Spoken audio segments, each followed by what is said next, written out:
Bismillahirrahmanirrahim. Alhamdulillahi Rabbil Alamin. Wassalatu wassalamu ala maulana Rasulillahil Amin.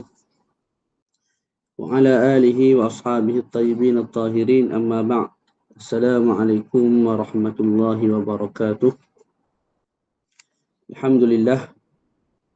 Bersyukur kita kepada Allah Subhanahu wa Ta'ala kerana kita masih diberi kesempatan untuk sama-sama berkumpul pada malam ini pada sesi yang ketujuh bagi pembacaan kitab Hukum Hakam Bab Puasa dan juga I'tikaf yang kita ambil daripada kitab Umdatus Salik wa Umdatun Nasik karya Al-Imam Ibnu Naqib Al-Misri rahimahullahu ta'ala wa nafa'ana bihi fid daraini amin.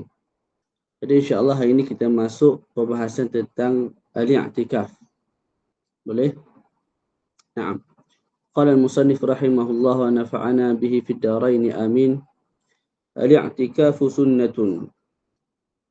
Al-i'tikaf pada sudut bahasa ialah melazimi sesuatu, sama ada sesuatu tu baik ataupun buruk. Jadi akafa ala syai' maknanya yulazim ala syai', melazimi sesuatu tu, khairan atau syarran, sama ada benda tu baik ataupun buruk. Ada pandangan mengatakan al-i'tikaf ataupun akafa hanya untuk perkara yang baik. Akafa anil khair.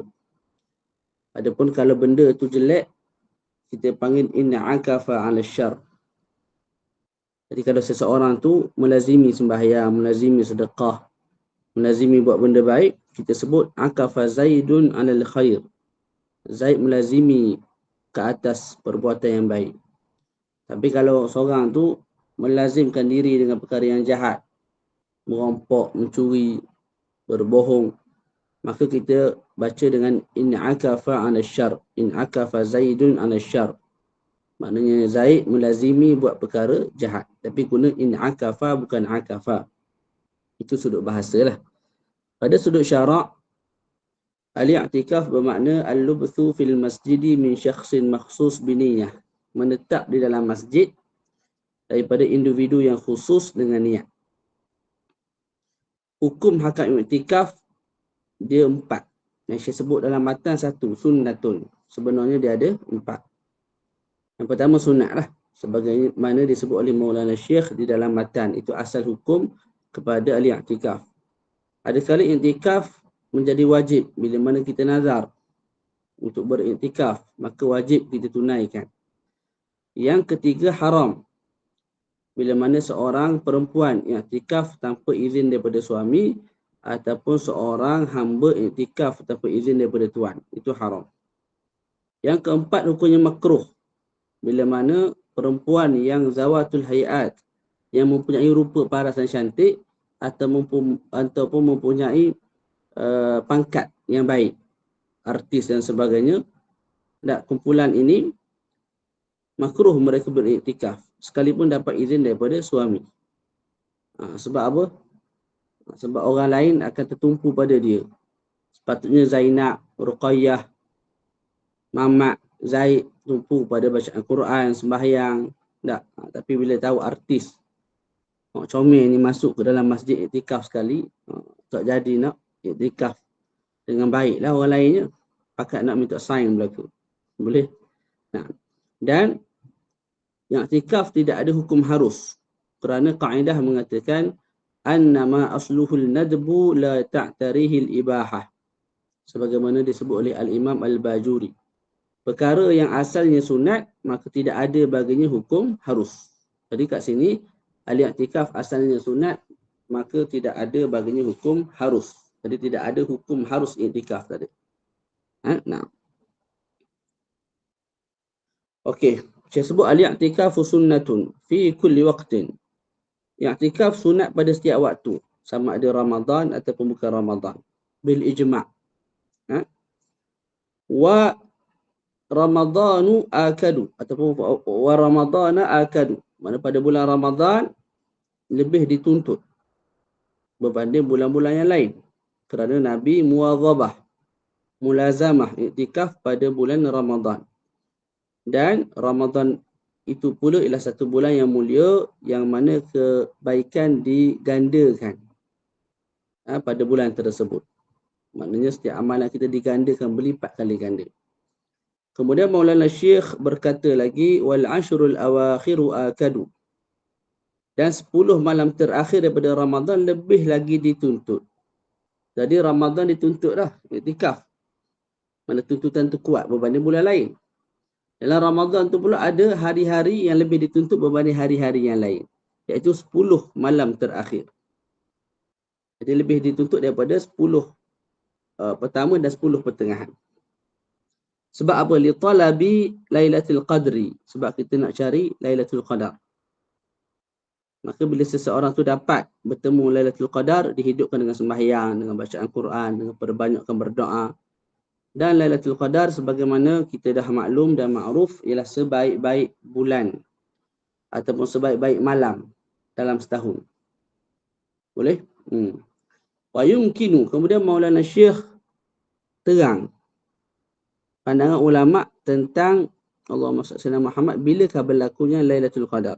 Wa yumkinu an takuna fi jami'i Ramadan. Dan boleh jadi Lailatul Qadar itu berlaku pada setiap malam Ramadan. Boleh. Mana boleh jadi 1 hari bulan, boleh jadi 2 hari bulan, boleh jadi 3 hari bulan. Wa fil ashril awakhiri arja. Tapi pada 10 malam terakhir lebih diharapkan berbanding 10 pertama dan 10 kedua. Wa fi autarihi arja. Dan 10 malam terakhir itu pula kita ada genap, kita ada ganjil. Saya sebut pada ganjil itu lebih diharapkan muncul dan datangnya Ramadan, malam Lailatul Qadar tersebut. Malam ganjil ni apa? Malam 21, 23, 25, 27, 29. Boleh? Wa fil hadi wa thalith wal 20 arja. Dan dalam malam ganjil tu pula malam 21 dan 23. Itu yang lebih diharapkan berlakunya Lailatul Qadar. Dan setiap pandangan yang kita sebut tu semua tu ada dalil.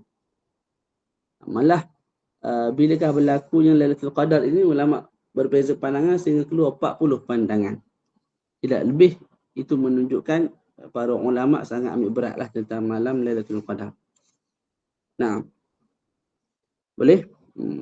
Kita tengok dalam kitab Fathul Al-Wahhabil Malik ini, banyaklah Syekh bawa pandangan-pandangan tentang bilakah berlakunya Lailatul Qadar.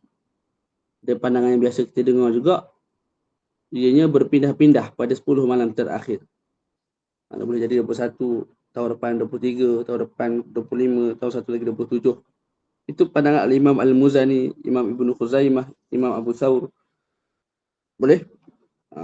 Dan kata Al-Imam Nawawi, pandangan itu lebih zahir dan mukhtar dan dipilih. Sebab menghimpunkan hadis-hadis yang banyak. Jadi ada hadis sebut hari sekian, hari itu, hari ini. Maka cara nak himpunnya ialah ianya berpindah-pindah. Mungkin tahun ni 21, 23, tahun selagi 25. Jadi mungkin ada hadis yang sebut 21, ada sebut 25, ada sebut 27, ada sebut 29. Itu semua tu dihimpunkan dengan kata Imam Nawawi dan kata Imam Muzani, Imam Abu Ibnu Khuzaimah dan Abu Thawr. Malam Lailatul Qadar itu berpindah-pindah setiap tahun. Dia bukan statik pada 27 hari bulan atau 25 dak. Dia berbeza-beza mengikut tahun. Boleh? Okey, khair insya-Allah. Okay, sebab apa malam tu tidak diberitahu? Kalau diberitahu kan mudah. Mana malam lain kita tidur, malam tu kita bangun beribadat. Dan pahalanya sangat banyaklah, sangat agung, sangat besar. Jadi ulama sebut kenapa diibhamkan, simpan, dirahasiakan hari dan waktu Lailatul Qadar adalah kerana untuk mengajak umat manusia supaya bersungguh-sungguh beribadat pada setiap malam untuk mencari malam tersebut. Sebab ada juga pandangan yang kita sebut tadi, ianya berlaku pada setiap hari Ramadan. Boleh jadi pada 1 bulan, boleh jadi pada 2 bulan. Malah ada pandangan ulama kata setiap malam bagi setiap tahun. Maknanya boleh jadi pada bulan Zulhijjah pun boleh jadi pada bulan Muharram pun boleh jadi. Satu malam daripada setahun tu ada. Sampai ada pandangan begitu. Antara tanda kepada malam tak di malam Ramadan ialah siang tu tidak terlalu malam tu, antara tanda malam tu malam Lailatul Qadar ialah malam itu tidak terlalu panas, tidak terlalu sejuk. Dan siang tu matahari terbit dan cahayanya tidak terlalu memancar. Kerana cahaya matahari ketika itu ditutup oleh cahaya malaikat yang naik turun daripada langit ke bumi, bumi ke langit. Nah, itu tanda lah. Dan sebahagian manusia akan dizahirkan kepada mereka ajaibul malakut, benda bahasa dia, benda-benda ajaib lah. Contoh pokok sujud ke, akan dizahirkan pada sebahagian manusia lah. Okey, terus. Tak ada masalah. Wa yukthiru fi lailatul qadri Allahumma innaka afuun tuhibbul afwa fa'fu anni. Dan disunatkan bila kita bertemu dengan malam Lailatul Qadar, kita perbanyakkan baca Allahumma innaka afuun. Ya Allah, sesungguhnya kamu Maha Pengampun. Tuhibbul afwa, kamu suka akan kemaafan, maka ampunkan dosa kami. Ampunkan dosaku. Dan sunat siang malam siang tu pula kita beribadat seperti malam. Jadi kalau malam tadi Lailatul Qadar, pagi tu kita beribadat sama macam malam tadi, bersungguhnya dalam ibadat, itu maksudnya. Mereka yang dapat jumpa malam tu sunat diam, jangan beritahu orang lain supaya orang lain tidak kecewa lah ataupun bermalas-malasan. Sebab apa tak semayang dah hari ni tarawih tu, lepas dah Lailatul Qadar buat benda bersungguh lagi. Tak. Jadi kalau kita bertemu dengan malam tu, kita senyap-senyap sudahlah. Supaya orang lain terus berusaha untuk mendapatkan malam Lailatul Qadar. Dalam Mu'nil Muhtaj disebut Imam Nawawi berkata dalam syarah Muslim. Imam Nawawi kan ada kitab syarah ke atas Sahih Muslim. Jadi dalam kitab tu Imam Nawawi sebut apa? Kelebihan malam Lailatul Qadar ini tidak akan diperolehi melainkan kepada manusia yang diberitahu oleh Allah Subhanahu Wa Taala malam itu malam Lailatul Qadar. Maknanya kalau kita bangun malam tu kita beribadat, tapi kita tak tahu malam tu malam Lailatul Qadar, maka kita tak dapat kelebihan malam Lailatul Qadar. Boleh? Itu menurut Al-Imam Nawawi rahimahullah. Tapi ulama-ulama yang lain sebahagiannya mengatakan tidak ada masalah. Walaupun kita tak tahu malam tu malam Lailatul Qadar, tapi kalau kita beribadat malam tu, pahala tu kita dapat juga. Tapi dalam masa yang sama tidak dinafikan mereka yang beribadat dan tahu malam tu malam Lailatul Qadar, maka fadilatnya ataupun kelebihannya lebih sempurna berbanding kita. Tapi kita dapat tak? Dapat juga. Dan pandangan itu lebih mudahlah daripada pandangan Imam Nawawi tadi. Faham betul? Jadi kalau kita beribadat setiap malam, tak? Sekurang-kurangnya isyak tu jemaah. Dah ada azam untuk sembahyang subuh jemaah. Walaupun tarawih tak buat, witir tak buat. InsyaAllah pahala malam Lailatul Qadar tu dapat. Cumanya siapa yang buat sikit dapat sikit lah. Siapa yang buat banyak dapat banyak. Begitu. Boleh? Wa aqallu li'tikaf lubthun wa in qalla bi syartin niyyah. Dan saya sebut sekurang-kurang i'tikaf. Ini syarat nak sah i'tikaf. Dan sekurang-kurang i'tikaf itu lubthun, maknanya menetap. Wa in qalla, sekalipun sekejap. Tapi dengan syarat apa? Bi syartin niyyah. Tapi mesti ada niat. Niat ni guna hatilah. Kalau sebut guna mulut semata tak memadai. Mesti guna hati. Mesti guna apa? Guna hati. Lepas tu sebut guna lidah sunat. Nawaitu al-i'tikafa al-mandub fi hadzal masjid lillahi ta'ala. Dalam hati kita sahaja aku i'tikaf sunat dalam masjid ini kerana Allah Subhanahu Wa Ta'ala. Dan sekali niat dah memadai walaupun kita i'tikaf tu 450 tahun. Faham tak? Duduk dalam masjid tu 450 tahun. Niat hak mula-mula tu. Mula-mula masuk tu niat tu dah memadai dah. Tak perlu kita perbaharui setiap hari ke, setiap tahun ke, setiap minggu, tak perlu. Satu kali niat memadai untuk iktikaf dalam tempoh yang sangat lama. Kemudian dalam kitab Fathul Wahab ni dibawa satu masalah berkait dengan niat. Apa masalahnya? Begini. Niat ni dia ada dua jenis. Pertama, seseorang tu niat dan dia tidak sebut tempoh. Contoh, kita masuk ke masjid, kita sebut sahaja aku nawaitu al-i'tikaf. Gitu. Al-mandub, sahaja aku i'tikaf sunat. Tak sebut 10 hari ke 5 hari, tak sebut. Ataupun nazar. Cumanya dalam nazar tu tetap dia tak sebut tempoh. Nazar contoh apa? Lillahi alayya an a'takifa. Dia lafazkan dulu nazar tu. Sebab nazar tak sah niat. Dengan niat semata tak mesti lafaz. Jadi dia lafazkan dulu lillahi alayya an a'takifa. Bagi Allah ke atas aku tu aku i'tikaf. Lepas tu barulah dia lafazkan guna mulut, dia niat dalam hati. Nawaitu al-i'tikaf al-manzur. Sahaja aku beriktikaf yang dinazarkan. Alah aku lihat nak beritahunya sama ada niat tu, sama ada iktikaf tu iktikaf yang wajib disebabkan nazar ataupun iktikaf tu iktikaf sunat. Sama ada iktikaf tu iktikaf yang wajib disebabkan nazar ataupun iktikaf tu iktikaf yang sunat. Yang penting dia tidak sebut tempoh.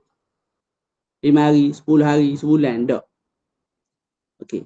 Dia dipanggil atlaq. Dia panggil apa? Atlaq. Maka bila begitu, kalau dia keluar daripada masjid,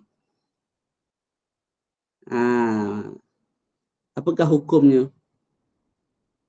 Dia kembali semula ke masjid lepas tu, adakah perlu niat balik ataupun tidak? Contohlah, kita buat contoh. Saya masuk masjid niat nawaitu al-i'tikaf, sahaja aku beriktikaf. Ataupun nawaitu al-i'tikaf al-manzur, sahaja aku beriktikaf yang dinazarkan. Kemudian saya keluar masjid. Lepas tu saya masuk masjid semula. Bila saya masuk masjid semula, adakah perlu niat baru ataupun tak? Jawapannya ialah tengok. Kalau saya keluar tadi, dalam hati saya ada keazaman nak kembali semula ke masjid, maka bila saya kembali semula ke masjid, saya tak perlu niat iktikaf yang baru, tak perlu. Niat yang pertama tu dah cover dah untuk iktikaf kali kedua ni. Tapi kalau saya keluar daripada masjid dan tidak ada keazaman untuk kembali semula ke masjid, maka bila saya kembali ke masjid, saya perlu niat iktikaf yang baru. Boleh? Ulang balik. Kalau saya bernazar untuk iktikaf dalam masjid, tapi tak sebut tempoh seminggu, 2 minggu dah. Ataupun saya iktikaf sunat dalam masjid, tak sebut tempoh. Seminggu, 2 minggu, tak ada sebut tempoh. Kemudian saya keluar daripada masjid dan kembali semula ke masjid. Soalannya, bila saya kembali semula ke masjid tu, adakah perlu niat iktikaf yang baru? Kita sebut ada dua keadaan.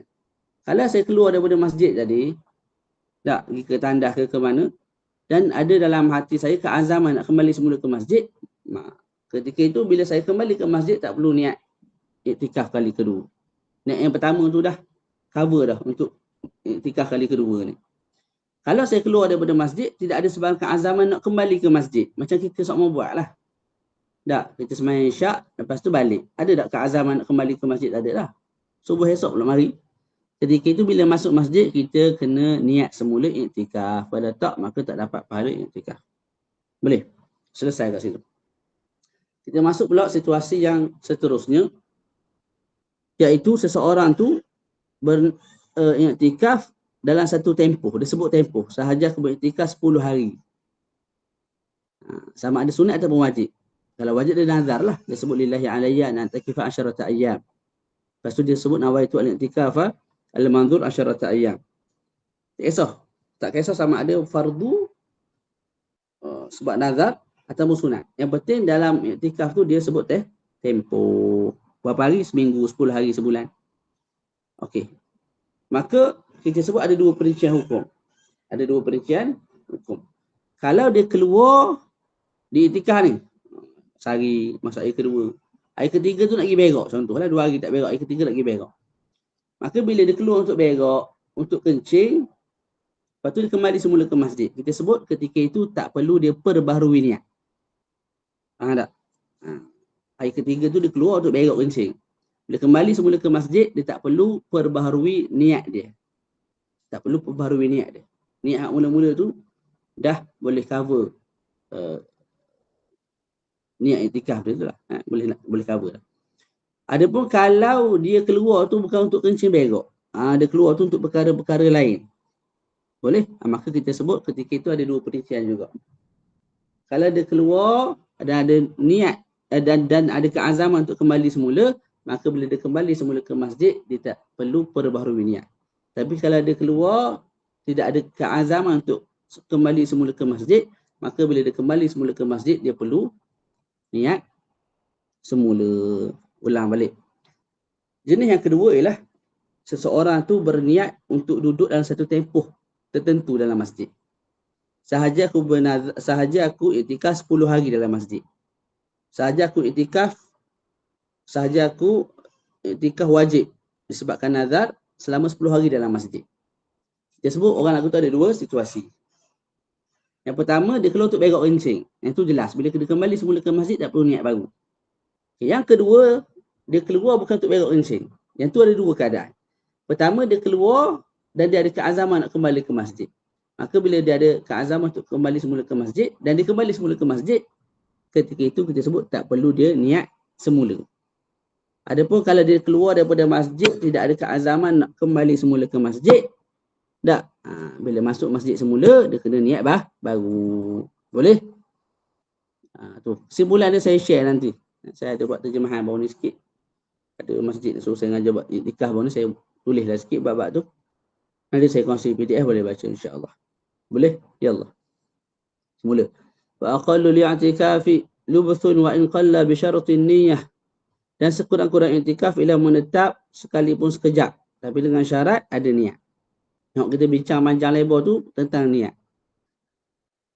Wa ziyadatihi bi syaratin niyyah wa bi syarati ziyadatihi ala aqalli tuma'ninah. Dan mesti tempoh tu pula lebih daripada qadar sekurang-kurang tuma'ninah.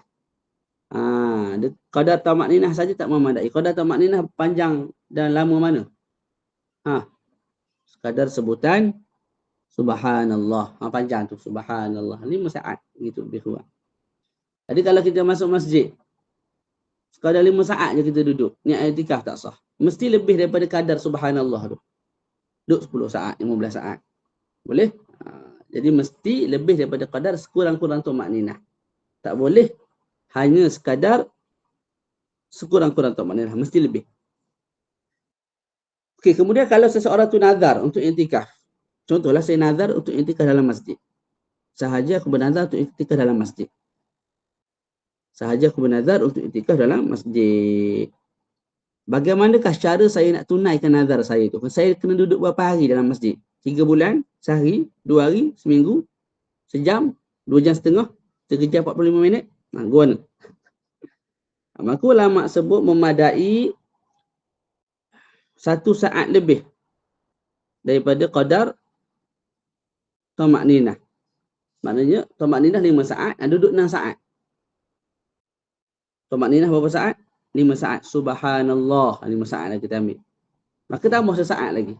Memadai dah untuk gugurkan nazar saya tadi. Saya masuk masjid, iktikaf 6 saat, saya baru keluar. Mulai-mulai ada tertunai nazar solah al-jengkawi dengan sebaiknya. Cumanya yang lebih afdal sehari semalam lah. Sebab nak keluar daripada khilaf Imam Malik. Ala kulli hal. Wa kaunihi musliman. Syarat seterusnya mesti orang yang beriktikaf tu muslim. Maka orang kafir tidak sah iktikaf. Boleh? Dan orang kafir ni tak boleh masuk masjid. Dilarang. Melainkan bila cukup 2 syarat. Pertama, kena dapat izin daripada orang yang beriman. Orang muslim lah. Yang kedua, ada hajat. Ada darurah atau ada hajat begitu. Nak tanya fatwa. Kalau masuk saya saja nak tidur tak boleh. Aqilan. Mesti wa kaunihi musliman. Jadi orang yang beriktikaf tu muslim, orang kafir tak sah. Aqilan, berakal, orang gila tidak sah. Sahiyan, orang yang sedar, orang yang mabuk, orang yang perasan tidak sah. Sebab apa? Sebab kumpulan-kumpulan tadi tu kafir, tak, ataupun tidak berakal, mabuk, pengsan, semua tu tidak sah niat mereka. Bila tidak sah niat mereka, maka tidak sah iktikaf. Sebab apa? Iktikaf perlu pada niat. Ya Allah. Khalian minal hadatsil akbar. Syarat seterusnya mesti suci daripada hadas besar. Maka mereka yang kena hadas besar, maka tidak sah i'tikaf. Kena keluar lah. Sebab mana boleh junub duduk dalam masjid. Faham tu? Khair, ya Allah. Wa fil masjidi. Dan syarat seterusnya mesti i'tikaf berlaku dalam masjid. Maka tidak sah i'tikaf di rumah. Walaupun daripada orang perempuan. Sebab ada juga ulama kata, kalau dia ada rumah, contoh rumah kita ada 4 bilik kan. Lepas tu perempuan tu jadikan satu bilik ujung tu untuk tempat dia sembahyang, tempat dia berzikir, tempat dia ngaji Quran. Bukan tempat tawaf lah, tak boleh tawaf dalam tu. Tak ada Kaabah. Faham tak? Alah kuliah tempat ibadat lah. Boleh. Sebagai ulama kata, perempuan tu boleh jadikan tempat tu sebagai tempat i'tikaf. Sah i'tikaf. Tapi yang muktamad tidak memadai. Tidak sah. Mesti masjid. Kalau nak i'tikaf juga niat. Dan ni masjid tempat tu. Wakaf sebagai masjid. Bila wakaf sebagai masjid, dia hukum berat lah. Sedang haid ke apa semua tak boleh masuk. Riba tak boleh. Tempat mengaji tak boleh. Semua tu pejabat tak boleh. Yang boleh i'tikaf hanya masjid. Boleh? Masjid apa dia masjid? Tempat yang diwakafkan sebagai masjid. Itulah masjid. Kita ada tanah. Kita wakafkan tempat itu sebagai masjid. Jadi masjid mana boleh ada. Walaupun pokok belum ditebang. Walaupun mimbar tak ada. Atap tak ada. Dah jadi masjid. Orang yang haid tak boleh masuk. Orang yang nifas tak boleh masuk. Orang yang junub tak boleh masuk. Kita nak i'tikaf dalam tu boleh. Mayang saya tu masjid semua boleh. Faham tu? Okay, kemudian masjid tu pula disyaratkan kena pure masjid. Tak boleh masjid yang musyak. Kalau masjid yang musyak, maka tidak memadai. Boleh. Masjid yang musyak ni gini cerita. Contoh, Zaid dengan Mamat. Zaid dengan Mamat ni adik-beradik. Meninggallah ayah dia. Ayah dia ada tinggal sebuah tanah. Boleh. Jadi tidak ada ahli waris lain dah. Melainkan 2 orang ni, 2 ekor ni. Zaid dengan Mamat tadi. Jadi Zaid, sebelum tanah tu dibahagikan, abang ambil hak depan, adik ambil hak belakang tak? Sebelum dibahagikan, maka setiap juzuk tanah tu ialah milik mereka berdua. Setiap juzuk tanah. Jadi si Zaid ni mengatakan, aku wakafkan bahagian aku sebagai masjid. Macam mana bahagian kamu? Depan ke belakang? Belum diasingkan lagi. Faham tak? Ketika itu kita sebut tidak sah i'tikaf ke atas tanah tu. Tidak sah i'tikaf di atas tanah tu. Sebab apa? Sebab Zaid mewakafkan bahagian dia secara musyak, secara tersebar begitu. Tidak ditentukan lagi. Boleh. Maka tidak sah i'tikaf kat situ. Tapi lepas dibahagikan, dah tahu dah bahagian dekat belakang, boleh lah i'tikaf kat situ. Tapi sebelum dibahagikan tidak sah. Cumanya sebagai langkah ihtiyat, ulama sebut haram juga orang yang junub duduk dalam kawasan tu.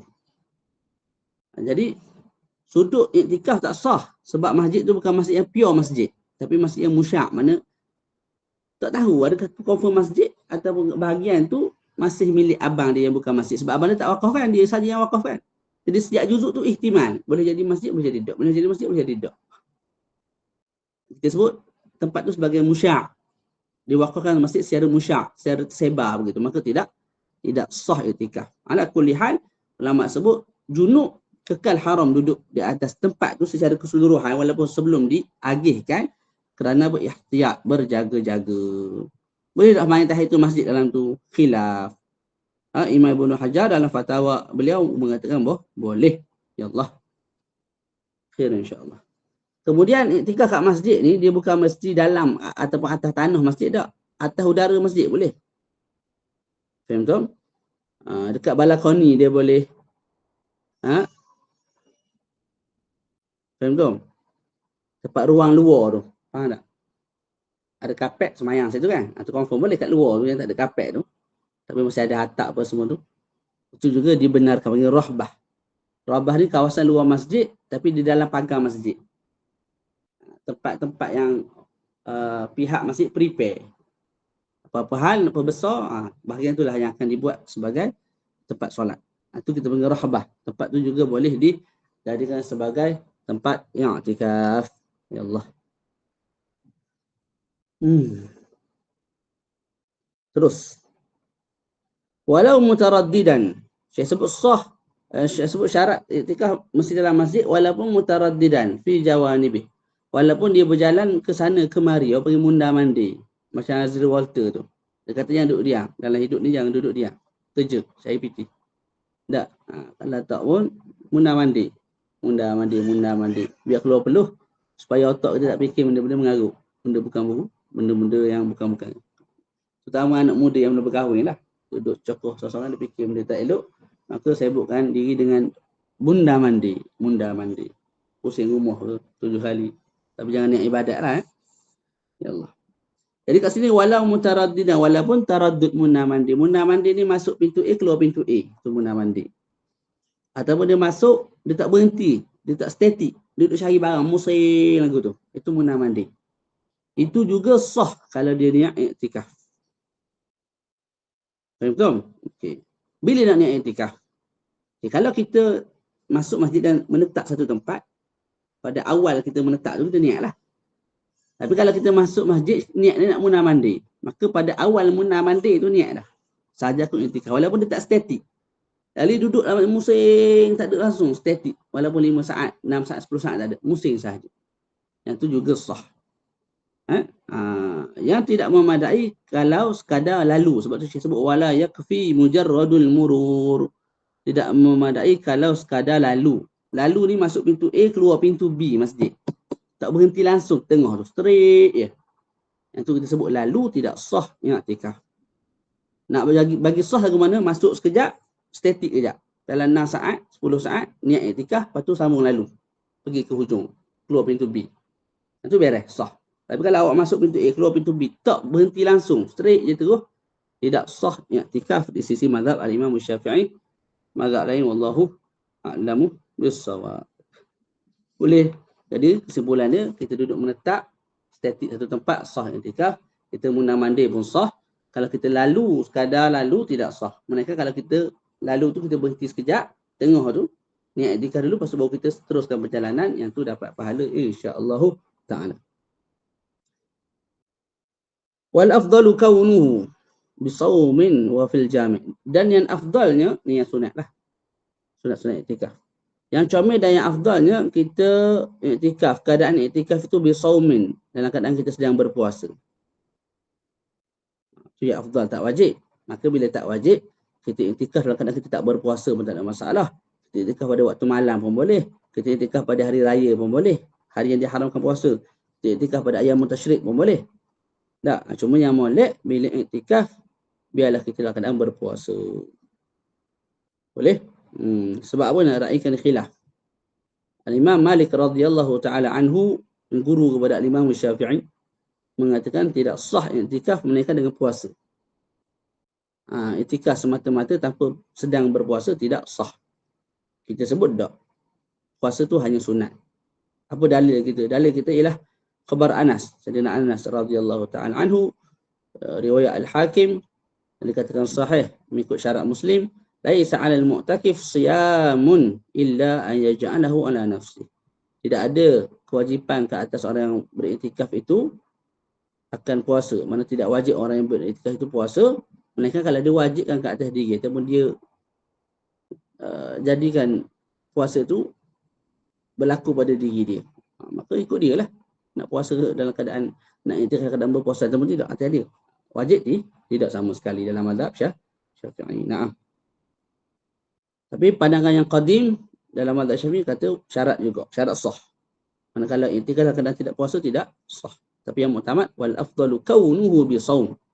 Hanya sekadar afdaliyah, bukan syarat sah. Wa fil jami', dan yang afdal juga ialah iktikaf dalam jami'. Jami' ialah masjid yang didirikan padanya Jumaat. Sebab apa lebih afdal?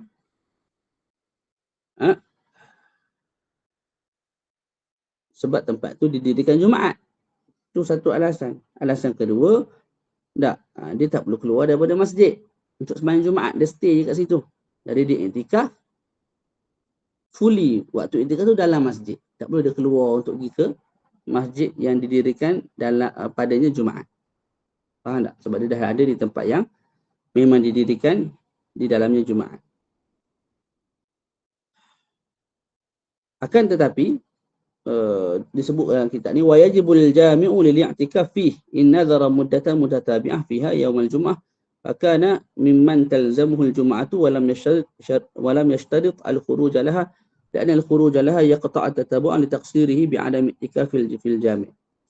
Kalau seseorang tu bernazar untuk iktikaf secara berturut-turut. Contoh saya niat iktikaf selama seminggu dan berturut-turut. Bila seminggu tu adalah Jumaat tu kan. Maka bila iktikaf tu berturut-turut dan dalam berturut-turut tu ada hari Jumaat, maka ketika itu wajib saya beriktikaf di jami', mana masjid yang didirikan Jumaat. Boleh? Itu pun selagi mana saya tidak mensyaratkan saya boleh keluar untuk sembahyang Jumaat. Tapi kalau saya mensyaratkan saya boleh keluar untuk sembahyang Jumaat, maka tidak wajib saya mencari masjid yang didirikan Jumaat padanya. Faham tak? Begini, saya nazar untuk ini iktikaf 10 hari lah, 10 hari. Dan 10 hari ni confirm bertemu dengan Jumaat kan?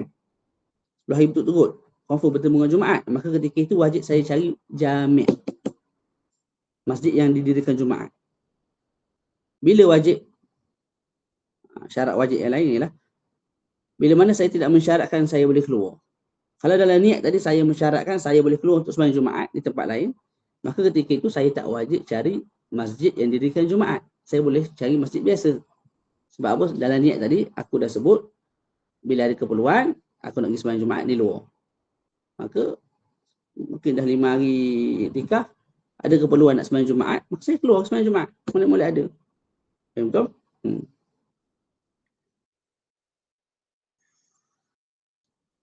Kemudian nak habis dah.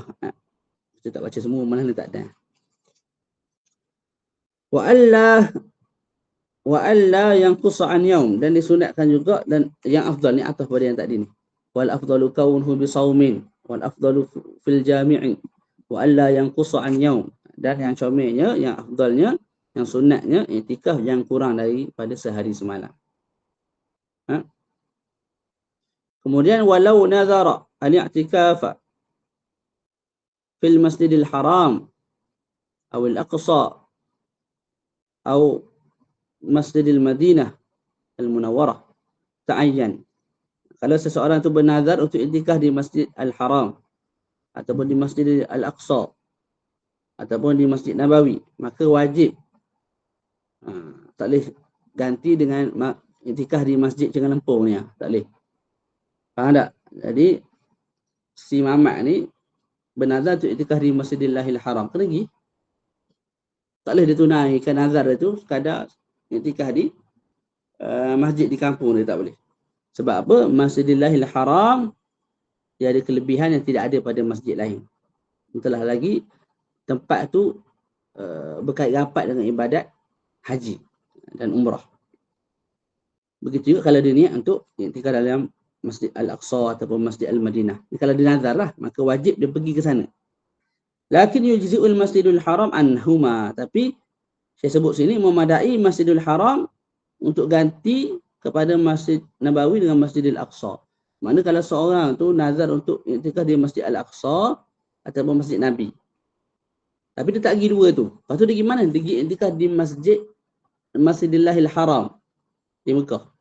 Memadai tak? Memadai. Sebab apa? Sebab dia pergi tempat yang lebih tinggi levelnya. Sembahyang di situ 100,000 kali ganda lebih afdal, lebih banyak, lebih baik. Tak berbanding di tempat lain. Bikhilafil aks, berbeza kalau sebaliknya.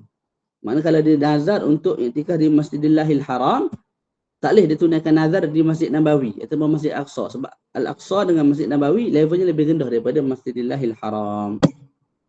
Wa yujzi'u Masjidul Madinah anil Aqsa, dan memadai Masjid Madinah ganti kepada Masjid Al-Aqsa. Seseorang tu nazar untuk iktikaf di Masjid Al-Aqsa, tapi dia tak pergi ke sana, dia ke Masjid Nabawi, memadai. Entahlah lagi kalau dia ke Masjidillahil Haram, juga memadai. Sebab apa? Dia pergi ke tempat yang lebih baik. Faham tak? Bikhilafil aks, berbeza kalau sebaliknya.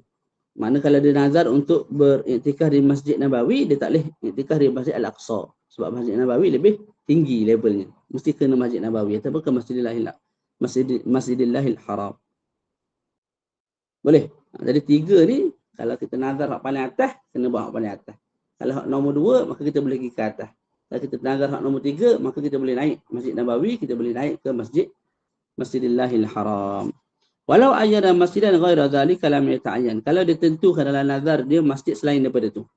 Dia nazar untuk beriktikaf di Masjid Quba ataupun di Masjid Qiblatain ataupun di masjid kampung dia. Ikutlah mana-mana pun kita sebut tidak wajib beriktikaf di masjid yang dia tentukan dalam nazar dia. Sebab apa? Selain daripada 3 tu semua tu levelnya sama. Boleh? Semua tu levelnya sama. Sekalipun Masjid Quba. Dalam bab ni lah. Walaupun ada kelebihan lain. Faham tak? Maka bila kita nazar untuk beriktikaf di Masjid Quba sehari semalam, kita pun tunaikan nazar kat masjid sebelah rumah kita. Tak, sudah memadai. Sudah memadai. Wallahu. Yang terakhir, sikit lagi. Tambah sikit.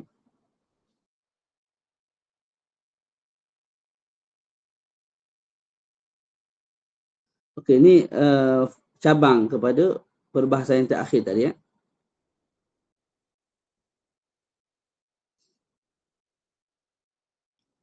Dia 2 minit.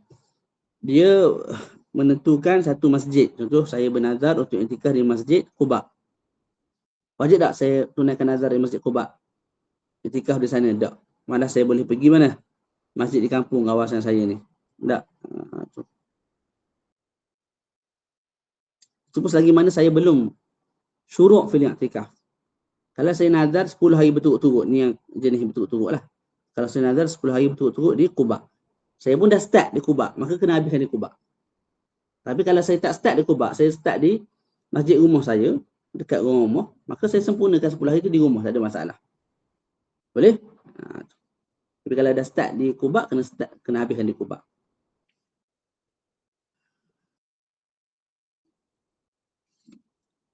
Yang terakhir ialah kita sebut tidak makruh orang yang iktikaf melakukan sana'ah, maknanya menjahit dalam masjid. Selagi mana tidak terlalu banyak lah. Kalau banyak, itu makruh. Mereka menulis ilmu ni, tulis kitab ke, nasakh kitab ke, sikit ke banyak, itu tak makruh. Tapi selain daripada tu, menjahit benda-benda yang pekerjaan tu lah. Yang tu sikit tak apa. Kalau banyak, maka dimakruhkan bagi orang yang beriktikaf buat. Okey. Kalau nak sikat rambut dalam masjid ketika iktikaf boleh. Sebab Nabi pun buat perkara tu. Begitu juga harus untuk kita apa?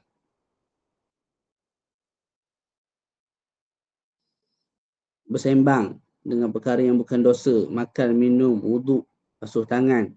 Selagi mana tidak mengotorkan masjid. Tapi kalau mengotorkan masjid, tangan dia tarik basuh. Air jatuh kat atas kapet yang tu haram.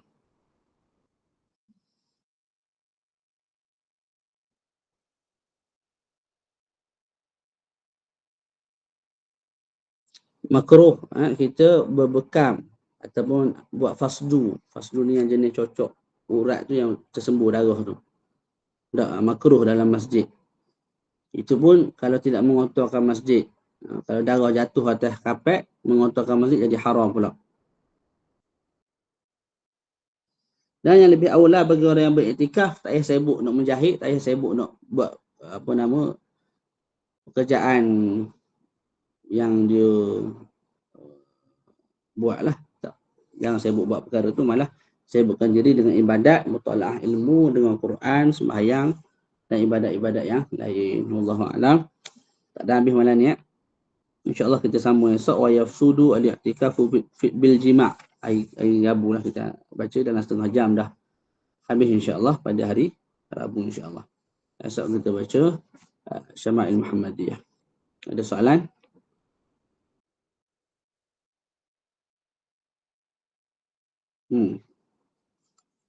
Allah a'lam. InsyaAllah bertemu lagi pada sesi akan datang. Sallallahu ala sayyidina Muhammad wa ala alihi wa sahbihi wa baraka wa sallam. Alhamdulillahi rabbil alamin. Assalamualaikum warahmatullahi ta'ala wabarakatuh. Ada soalan?